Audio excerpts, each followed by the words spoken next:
Ada yang nanya di media sosial, mau kita upload ya walaupun pendek. 7 golongan yang Allah pada hari kiamat nanti la yanzurullahu ta'ala ilaihim. Allah tidak mau melihat mereka. 7 golongan. Allah tidak mau melihat mereka. Allah tidak mau mengajak mereka bicara. Allah tidak mau mendengar tangisan mereka. Dan Allah tidak terima taubat mereka. Serta Allah memasukkan mereka ke dalam neraka Jahannam.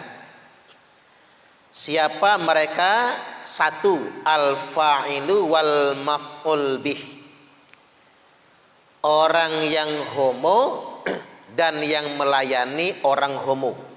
Yang pekan yang lalu ya Bu. Orang yang homo dan yang melayani orang yang homo. Kan ada orang itu enggak homo Bu, tapi demi uang dia jadi ceweknya homo gitu. Padahal laki itu ya, laki itu. Atau orang yang lesbi yang melayani orang yang lesbi. Liwat. Liwat itu adalah homoseksual, perbuatan menyimpang kaumnya Nabi Lut di masa lampau. Ini yang pertama. Yang kedua,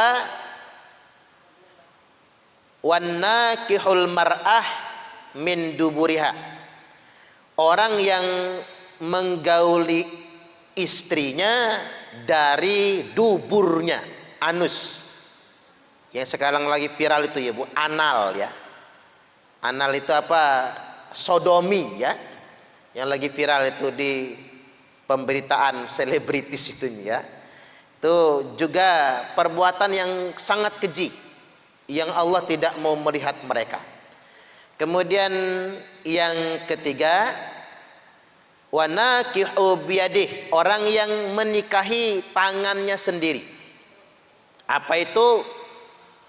Orang yang memilih onani atau masturbasi daripada menikah.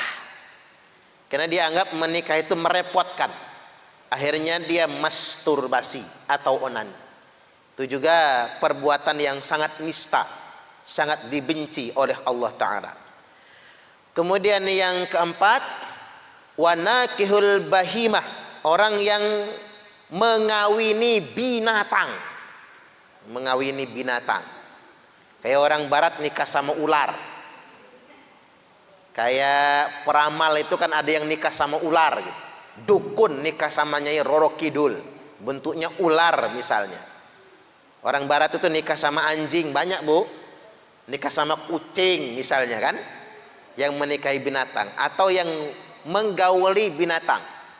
Yang banyak kejadian itu memperkosa kambing sama ayam. Ini dosanya dosa besar.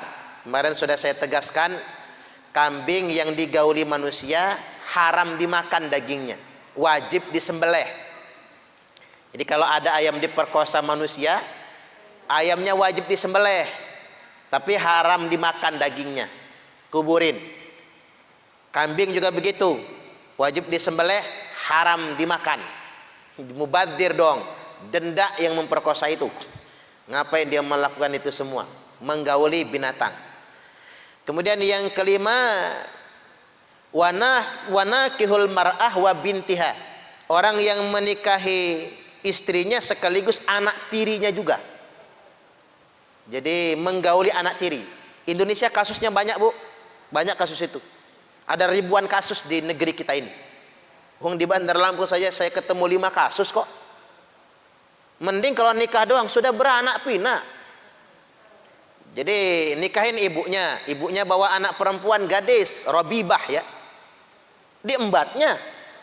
Salahnya ibunya, ibunya ngalah. Ya saya ngalah sebagai emaknya. Ambillah anak saya. Na'udzubillah. Ya walaupun nikah juga nggak sah gitu. Ada yang sampai punya anak 7 sama anak tiri. Ada yang sampai punya anak 5. Bingung ya. Itu bapaknya sekaligus kakeknya juga gitu. Bingung yang kayak gitu. nikahnya nggak sah. Menikahi anak tiri itu hukumnya nggak sah. Jadi kalau ada kasus yang kayak gitu, ya batal pernikahannya karena nggak sah, bukan cerai ya, batal pernikahannya. Ada kejadian menikahi anak tiri yang boleh itu kalau belum duhul, kalau belum berhubungan sekalipun sama ibunya.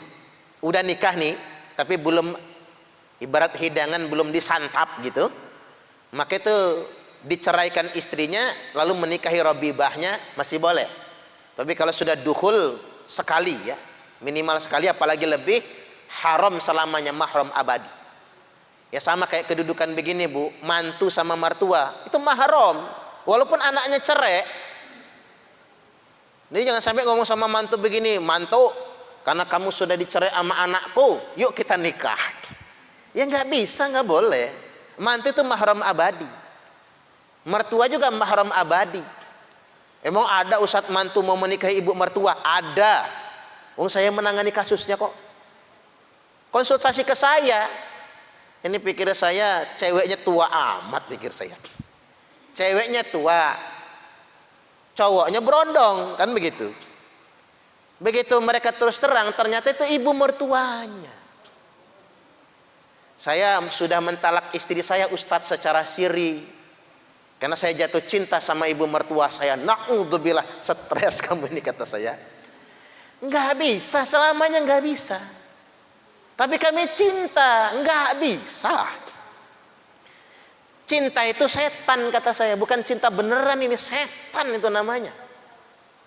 Ya karena tinggal serumah gitu ya, tinggal serumah, weting tresno, jalerane soko kulino.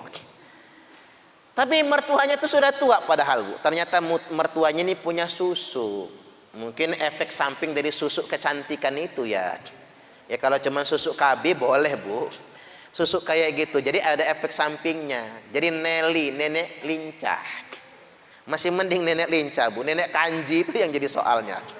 Bahasa kasarnya itu ya. Na'udzubillah, itu mahram abadi. Walaupun anaknya bercerai. Termasuk juga meninggal dunia. Yang namanya mantu tetap mantu selamanya. Jadi mahram. Mertua, mertua selamanya. Kalau istri bisa jadi mantan, mertua ndak bisa. Karena masih ada yang menyebabkan dia menjadi mahram di situ sebetulnya. Baik, yang berikutnya yang keenam, wazani bihalilati jarihi, yang menzinahi istri tetangganya. Ada yang nanya, Ustadz, kalau istri orang jauh boleh nggak? Ya tetap nggak boleh lah, maksiat semua. Dan yang ketujuh, wal mu'di jarahu hatta yal'anah, orang yang jahat sama tetangga. Kejahatan kita sama tetangga apa Bu? Kejahatan lisan sama kejahatan tangan. Kejahatan lisan kita aja ngomongin tetangga, nyebarin aib tetangga, ini kejahatan lisan ini. Memfitnah tetangga itu kejahatan lisan. Benci banget Allah sama tetangga yang jahat itu, benci sangat. Sama kejahatan tangan. Kejahatan tangan apa? Mukul, maling. Ada barang tetangga ngeletak, comot, ambil. Termasuk geser batas tanah. Itu kejahatan bertetangga itu. Qida shibrin minal ard, ngegeser tanah tetangga sejengkal saja. Hati-hati, mending ngalah Bu kalau bertetangga itu. Tapi ngalah yang ikhlas. Jangan bebanin tetangga juga. Saya ngalah ya, ambillah tanah saya 1 meter, tapi awas lo ya. Nah, awas lo ya ini. Jadi pemaaf nggak apa-apa. Kalau tetangganya nggak sadar ngegeser tanah, musyawarah aja baik-baik. Mohon maaf Pak, batas tanah Bapak ngegeser nih 0,5 meter. Sekarang bagaimana bagusnya? Pilihannya, dia kembali ke batas awal atau dia bayarin tanah kita itu. Gitu aja caranya, biar halal. Begitupun kita Bu, kalau nggak sengaja ngegeser, ngomong aja baik-baik, jangan otot-ototan. Dosanya gede banget soalnya itu, walaupun cuman sejengkal. Tapi kalau kita sudah ngalah, jangan diperpanjang. Tunggu aja lo di akhirat nanti, jangan. Kecuali kalau dia yang ngotot, udah ngegeser batas tanah, sok nggak tahu, nggak sadar, ngotot dengan batas tanah dia. Ya kalau yang kayak gitu, rasain akhirat nanti. Wong dia ngotot kok. Coba dia ngomong baik-baik saja. Minta maaf, saya nggak sengaja.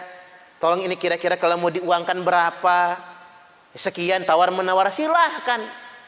Tapi yang penting jangan kita. Hidup ini kalau boleh milih dizalimi atau menzalimi, ya dizalimi aja. Disakiti atau menyakiti, milih disakiti aja. Jangan yang menyakiti. Jadi hidup ini pilihannya sedemikian rupa. Jangan zalim kepada sesama umat manusia. Jadi itu 7 golongan yang Allah tak mau lihat mereka, Allah tak mau ngajak mereka bicara, Allah tidak mau mendengarkan tangisan mereka, dan Allah masukkan mereka semua ke dalam neraka jahanam. Sampai mereka mengatakan, Rabbana ghalabat alaina syiqwatuna. Ya Allah, kami enggak tahan dengan siksaan yang Engkau timpakan kepada kami, ya Allah. Rabbana akhrijna minha. Ya Allah, keluarkan kami dari neraka ini. Kata Allah, mantap-mantap aja kamu dalam neraka itu. Jangan bicara lagi. Yakunu aswatahum kasautil qalb. Maka suara ahli neraka itu tinggal menggonggong seperti suara anjing. Ih. Di akhirat nanti ya Bu, di neraka itu kelompok ini suara mereka akan menggonggong seperti suara anjing. Na'udzubillahi min dzalik. Mudah-mudahan kita berlindung dari itu semua. Allahumma amin. Baik, kita masuk ke kajian fikih kita.